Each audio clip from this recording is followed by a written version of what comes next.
युवान और गीतिका की कार टकरा जाती है, जिससे कि युवी को बहुत ही गुस्सा आता है और वो कार से उतरता है और गीतिका की कार के पास जाता है और ड्राइवर से चिल्लाकर बोलता है, अबे ओ बूढ़े, तुझे दिखाई नहीं दे रही है इतनी बड़ी कार जो सुबह सुबह टक्कर मार रहा है।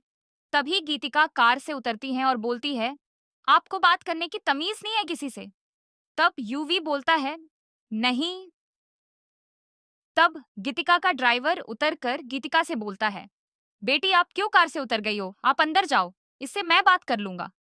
तब गीतिका बोलती है, आप क्या बात करेंगे इससे, इसे बात करने की तमीज भी है, एक तो गलती की है और ऊपर से हमसे ही लड़ रहा है। तब यूवी बोलता है, ओ मैडम, गलती मेरी नहीं है, इस बूढ़े की है। और वैसे तो शक्ल से पैसे वाली नजर आ रही हो, तो फिर किसी जवान जहान को ही अपना ड्राइवर रख लो। तब गीतिका बोलती है, मुझे ना तुम जैसे गुंडों से एडवाइस लेने की जरूरत नहीं है, समझे।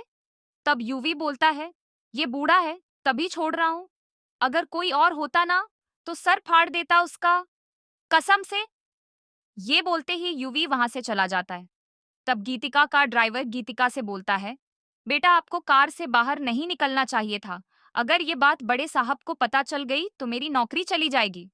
तब गीतिका बोलती है, आप इतना डरते क्यों हैं काका, किसी को कुछ भी पता नहीं चलेगा।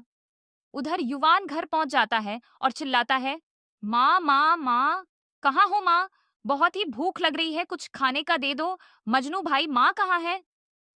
तभी युवी की माँ आती है और बोलती है, तुम ये किस तरीके से बात कर रहे हो अपने भाई से।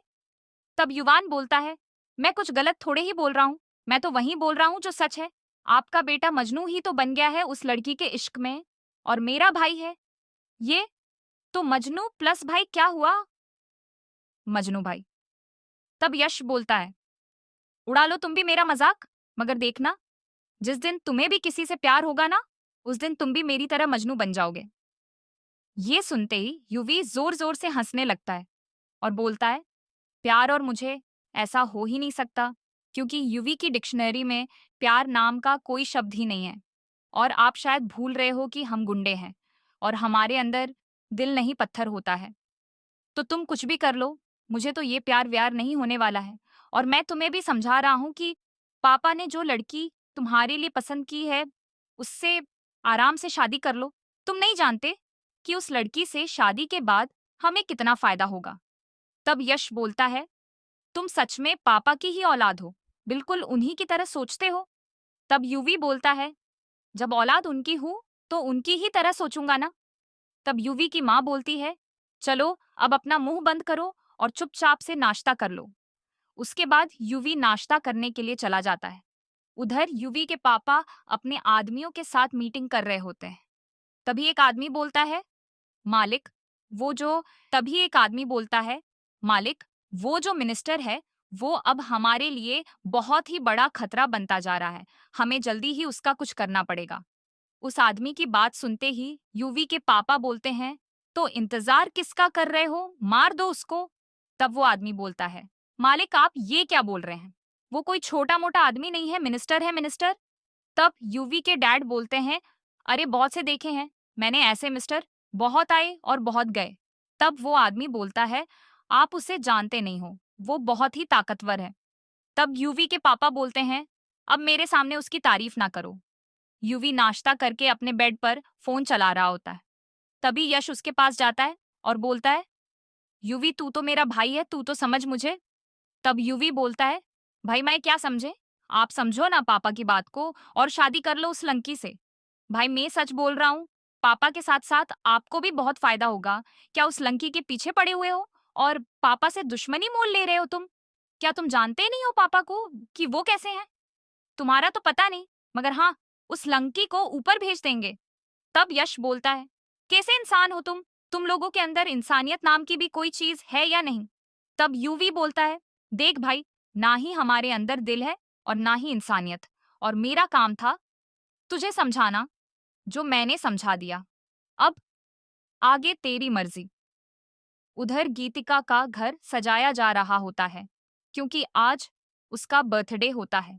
दोपहर होती है, गीतिका कॉलेज से वापस आ जाती है और अपना घर देखकर बहुत ही खुश होती है। तभी गीतिका का भाई बोलता है, खुश तो हो ना तुम आज एक।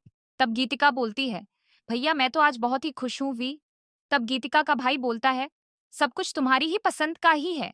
अगर कुछ कमी रह गई हो तो बता देना। तब गीतिका बोलती है, कमी तो कुछ नहीं है, सब कुछ परफेक्ट है। उधर यूवी के पापा कालू सिंह से मिलते हैं। तब यूवी के पापा बोलते हैं, और समधी जी, क्या सोचा है आपने?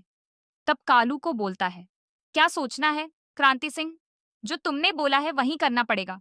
क्या करूं, बेटी का बाप जो हूं तो मुझे झुकना ही पड़ेगा ना। तब यूवी के पापा बोलते हैं, समधी जी, ये बात की है आपने दिल जीतने वाली। सच पूछो तो मजा ही आ गया आपकी बातें सुनकर। तो फिर ठीक है, बताइए कब करनी है शादी? तब कालू सिंह बोलता है, जब आप बोले। रात होती है, गीतिका की बर्थडे पार्टी स्टार्ट हो जाती है और उसमें सारे बड़े बड़े लोग आते हैं। गीतिका बहुत ही खुश होती है और अपने केक के पास जाकर फोटो खिंचवा रही होती है। तभी गीतिका की भाभी बोलती है, गीतिका, इतना हंसो मत और इतना फोटो मत खींचो, चुपचाप से खड़ी रहो। तब गीतिका बोलती है, मगर क्यों, मैं तो अपने घर में हूं और आज मेरा बर्थडे है, मैं तो एंजॉय करूंगी। तभी गीतिका के डैड बोलते हैं, देखिए, मैं आज आप सबसे कुछ कहना चाहता हूँ। एक तो आज मेरी बेटी का जन्मदिन है और इसके साथ साथ मैं एक और गुड न्यूज़ सबको देना चाहता हूँ। तभी गीतिका बोलती है, कैसी गुड न्यूज़ भाभी? पापा क्या मुझे पढ़ाई के लिए लंदन भेज रहे हैं? तब गीतिका की भाभी बोलती है, खुद ही सुन लो गुड न्यूज़। आई तब गीतिका के पापा बोलते हैं, आज इस शुभ अवसर पर मैं आपको एक और गुड न्यूज़ देने जा रहा हूँ। मैं अपनी बेटी गीतिका का हाथ एमएलए साहब के बेटे के हाथ में देने जा रहा हूँ।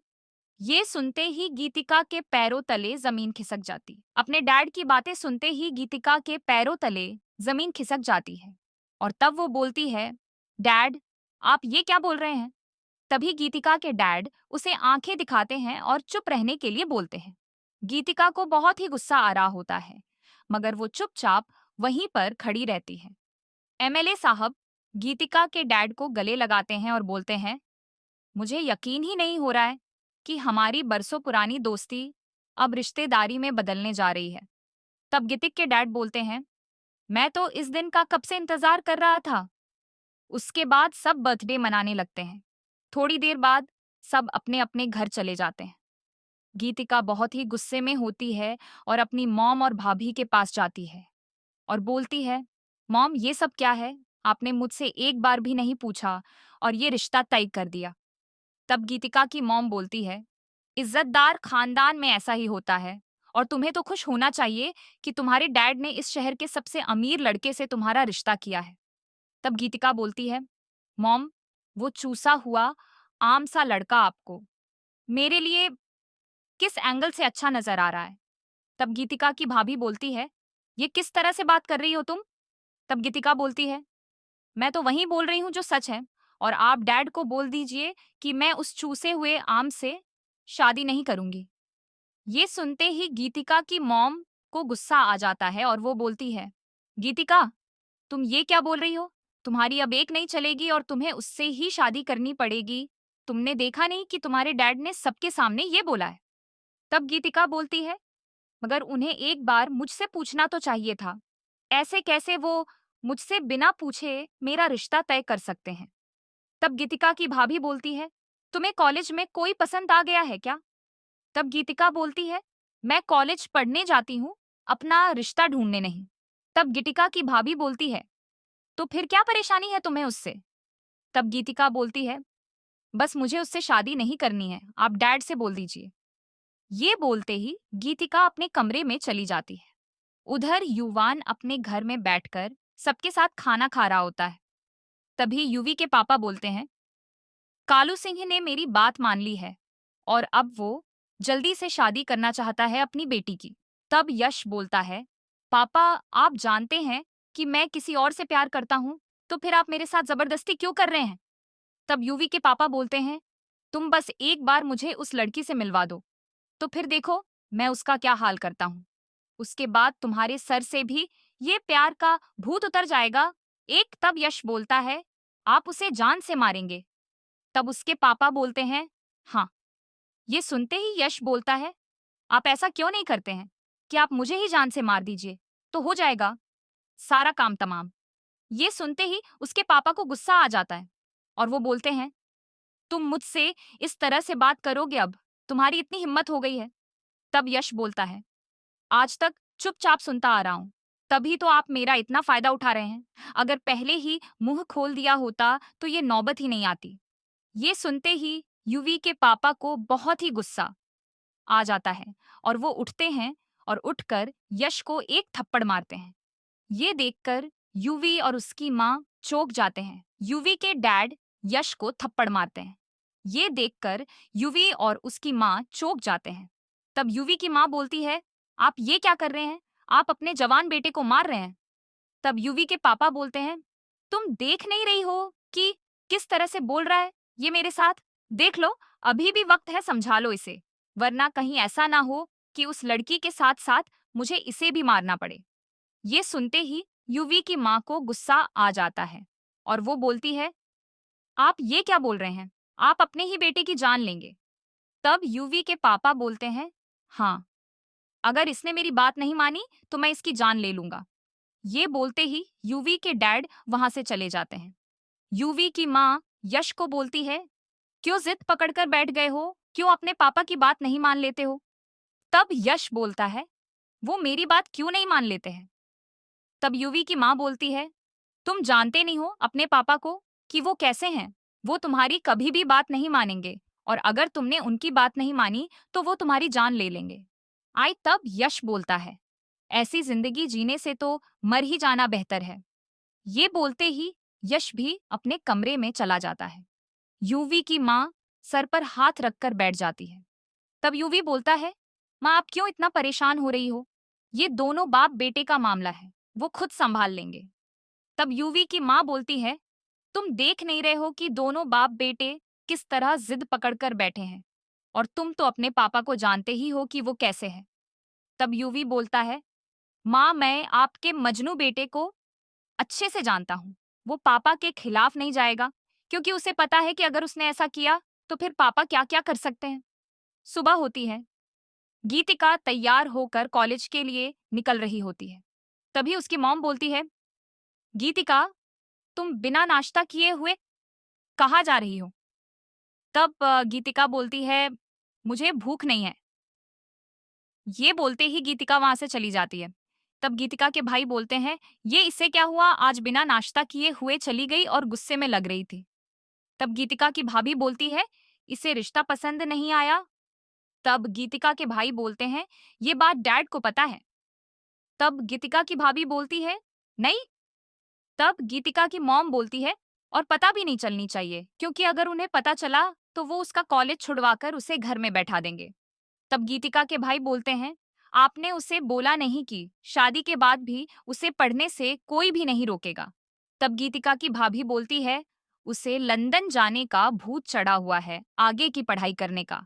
तब गीतिका के भाई बोलते हैं, ऐसा तो कभी भी नहीं हो सकता है।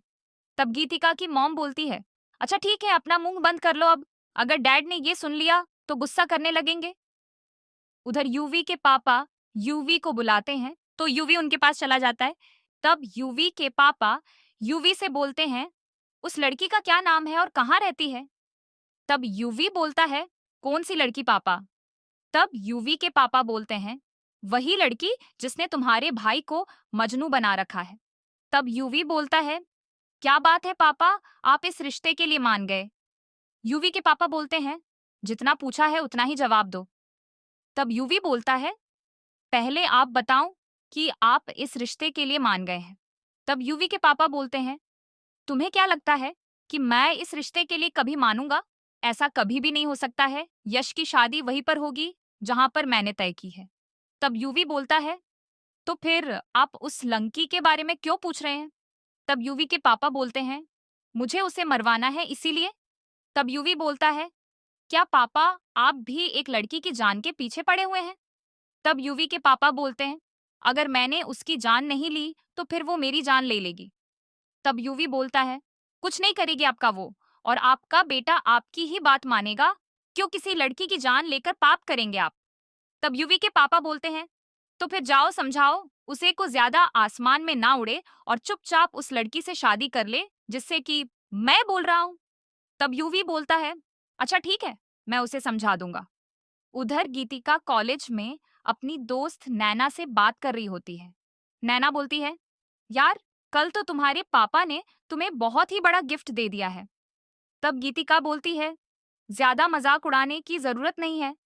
तब नैना बोलती है, मैं कोई मजाक नहीं उड़ा रही हूँ, मैं तो बस बता रही हूँ कि तुम्हारे डैड ने तुम्हारे लिए इस शहर का सबसे अमीर लड़का ढूंढा है। तब गीतिका बोलती है, भाड़ में गया अमीर लड़का, मुझे किसी अमीर लड़के से शादी नहीं करनी है। मुझे तो किसी नॉर्मल सी फैमिली में शादी करनी है, और लड़का ऐसा हो जो मुझे प्यार करे, ना कि मेरे पैसों और मेरे घर वालों की प्रॉपर्टी से। तब नैना बोलती है, तुम्हें क्या किसी गरीब फैमिली में शादी करनी है?